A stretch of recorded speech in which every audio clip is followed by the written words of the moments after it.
AIIMS के chief vigilance officer को हटाने को लेकर विवाद खड़ा हो गया है। एम्स में भ्रष्टाचार के कई खुलासे करने वाले chief vigilance officer Sanjeev Chaturvedi को 14 अगस्त को हटा दिया गया। पद से हटाए जाने की खबर मिलने के बाद संजीव चतुर्वेदी छुट्टी पर चले गए हैं। जून 2012 में संजीव की नियुक्ति एम्स में चीफ विजिलेंस ऑफिसर के पद पर हुई थी। उनका कार्यकाल 4 साल तक 2016 तक था, लेकिन कार्यकाल पूरा होने से पहले ही उन्हें पद से हटा दिया गया है। बिजनेस स्टैंडर्ड में छपी खबर के मुताबिक चतुर्वेदी ने एम्स में डिप्यूटी डायरेक्टर हरियाणा कैडर के आईएएस के खिलाफ कार्रवाई की शुरुआत की थी। इसके बाद हिमाचल से ही आने वाले बीजेपी नेता और पार्टी के मौजूदा महासचिव जेपी नड्डा ने पिछले साल 2 बार संजीव चतुर्वेदी को हटाने के लिए चिट्ठी लिखी थी। यूपीए के राज में तो संजीव चतुर्वेदी को नहीं हटाया गया, लेकिन एनडीए की सरकार आने के बाद उन्हें हटा दिया गया है। इस पर अभी नड्डा की कोई प्रतिक्रिया नहीं आई है। जिन्होंने चिट्ठी लिखी थी कि हटाया जाए संजीव चतुर्वेदी को, और 14 अगस्त 2014 को संजीव चतुर्वेदी को हटा भी दिया गया। जब से उन्हें हटाया गया तब से वो छुट्टी पर चले गए हैं। आपको बता दें, इनका कार्यकाल 2016 तक था। और जो तथ्य बताते हैं, जो डेटा बताता है, वो ये बताता है कि ये एक ईमानदार अफसर रहे हैं संजीव चतुर्वेदी। इन्होंने बहुत से भ्रष्टाचार के मामलों को उजागर किया है। एम्स के जिन chief vigilance officer Sanjeev Chaturvedi को हटाया गया है, वो ईमानदार अधिकारी माने जाते हैं और कई मौकों पर भ्रष्टाचार के खिलाफ उन्होंने आवाज भी उठाई। एम्स में भी उन्होंने भ्रष्टाचार के कई मामलों को उजागर किया था। 3,750 करोड़ की लागत से एम्स के विस्तार की योजना में धांधली, सिक्योरिटी एजेंसी को गलत तरीके से फायदा पहुंचाने की कोशिश को उन्होंने उजागर किया था। इसके अलावा एम्स परिसर में दवा स्टोर को लेकर फर्जीवाड़े के खिलाफ भी उन्होंने कार्रवाई की थी। एम्स में फर्जी कर्मचारियों की नियुक्ति पर भी संजीव चतुर्वेदी ने सवाल उठाए थे। एम्स के चीफ विजिलेंस ऑफिसर बनने से पहले संजीव चतुर्वेदी हरियाणा में तैनात थे।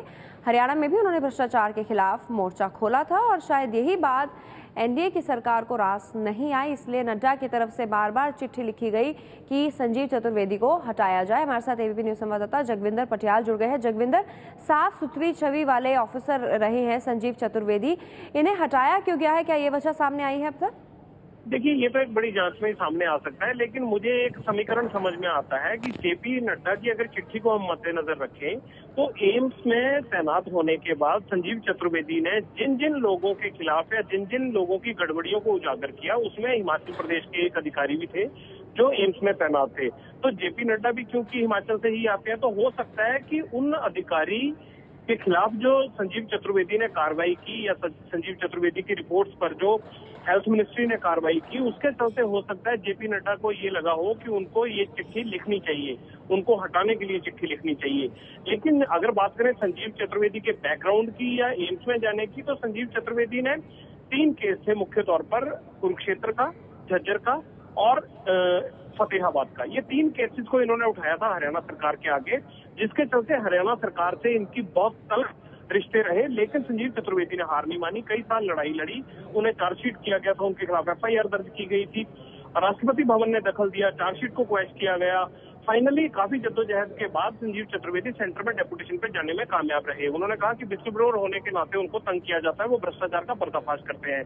लेकिन जब एम्स में गए, एम्स में जाकर भी उन्होंने अपना वही हरियाणा वाला रवैया कायम रखा। जहां जहां सरकारी कामों में जो जो गड़बड़ियां होती थी, चाहे वो नियुक्तियों को लेकर हो, चाहे वो परचेज को लेकर हो, चाहे वो हॉस्पिटल के निर्माण कार्य या ढांचे को लेकर हो, उन्होंने उन सब चीजों को वहां भी उजागर किया। इस बारे में मेरी उनसे तकरीबन 5-6 महीने पहले इस संदर्भ में लंबी चौड़ी बात भी हुई थी। और गुलाम नबी आजाद जब हेल्थ मिनिस्टर थे, तब उन्होंने इनके कई रिकमेंडेशन पे कार्रवाई भी की थी।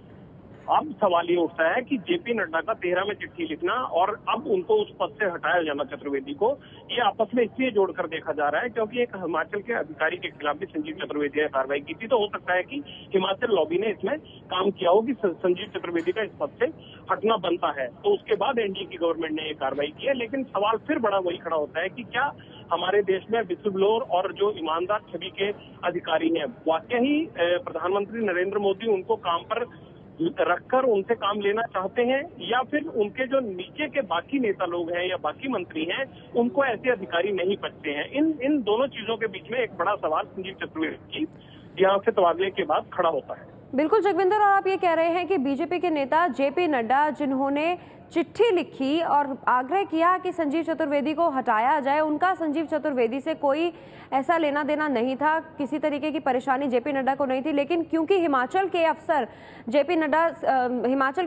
नड्डा से ताल्लुक रखते हैं और संजीव चतुर्वेदी से वो परेशान थे, क्योंकि संजीव चतुर्वेदी सच सामने लाते हैं, ईमानदार अफसर है, इसलिए किसी लॉबी ने काम किया। जो जगविंदर पटियाल ये जानकारी दे रहे हैं। कौन है संजीव चतुर्वेदी? इनका बैकग्राउंड आपको बताते हैं। हरियाणा कैडर के IFS अधिकारी यानी इंडियन फॉरेस्ट सर्विस में अधिकारी हैं। 2005 से 2010 तक हरियाणा में ही तैनात थे संजीव चतुर्वेदी, और वहां पर उन्होंने भ्रष्टाचार के कई मामले उजागर भी किए थे। जिस वक्त वो हरियाणा में तैनात थे 5 साल, भ्रष्टाचार के खिलाफ मोर्चा खोल रखा था, जिसकी वजह से सस्पेंड से लेकर ट्रांसफर्स तक की परेशानियों से संजीव चतुर्वेदी को पहले भी गुजरना पड़ा था। हरियाणा में 12 बार ट्रांसफर हुआ था संजीव चतुर्वेदी का, 12 बार। संजीव चतुर्वेदी ने वहां पर जो भी भ्रष्टाचार के मामले आते थे वो उसको सिर्फ उजागर नहीं करते थे, बल्कि उस पर कार्रवाई भी करते थे। हरियाणा में सस्पेंड भी हुए, चार्जशीट भी संजीव चतुर्वेदी के खिलाफ हरियाणा में दाखिल की गई। यानी 2005 से 2010 के कार्यकाल में 12 बार ट्रांसफर, इनके खिलाफ चार्जशीट दायर की गई और इन्हें सस्पेंड भी किया गया। केंद्र के दखल के बाद चार्जशीट खारिज कर दी गई थी। उस वक्त UPA की सरकार थी जिस वक्त इस चार्जशीट को खारिज कर दिया गया था संजीव चतुर्वेदी के खिलाफ। ऐसे में बीजेपी पर सवाल उठता है कि क्या बीजेपी ऐसे भ्रष्टाचार मिटाएगी, क्योंकि बीजेपी का कार्यकाल है, ये NDA का कार्यकाल है, और ऐसे में इतने ईमानदार अफसर को ऐसे हटाया जा रहा है। एम्स के चीफ विजिलेंस ऑफिसर को हटाए जाने पर आम आदमी पार्टी के प्रमुख केजरीवाल ने भी सवाल उठाए हैं। उन्होंने ट्वीट किया है, क्या बीजेपी ऐसे ही भ्रष्टाचार मिटाएगी?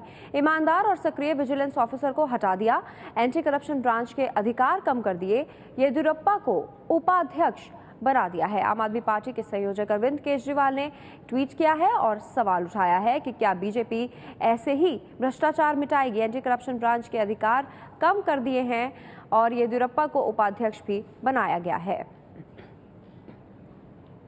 कांग्रेस ने कहा है कि ईमानदार अफसर को हटाना दुर्भाग्यपूर्ण। कांग्रेस ने सरकार के फैसले पर सवाल भी खड़े किए हैं। एम्स के चीफ विजिलेंस ऑफिसर को उनके पद से हटा दिया गया है। जो विजिलेंस काउंसिल का जो कार्यभार था वो छीन लिया गया है। देखिए, उनके बारे में जो मालूमात है वो एक अच्छे ऑफिसर थे, भ्रष्टाचार के खिलाफ वो लड़ाई लड़ते रहे थे। अगर उनको हटाया गया है तो क्या इसका मतलब है कि वो लोग भ्रष्टाचार चाहते हैं? ये दुर्भाग्यपूर्ण है और इसमें सरकार को इंटरवीन करना चाहिए।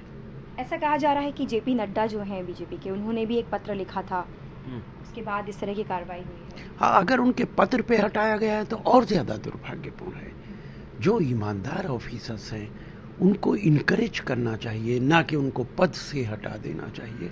और आज की सरकार तो भ्रष्टाचार से लड़ाई लड़ने के रोज दावे करती है, तो ऐसे हालात में अगर उनको हटाया गया है तो ये निंदनीय है।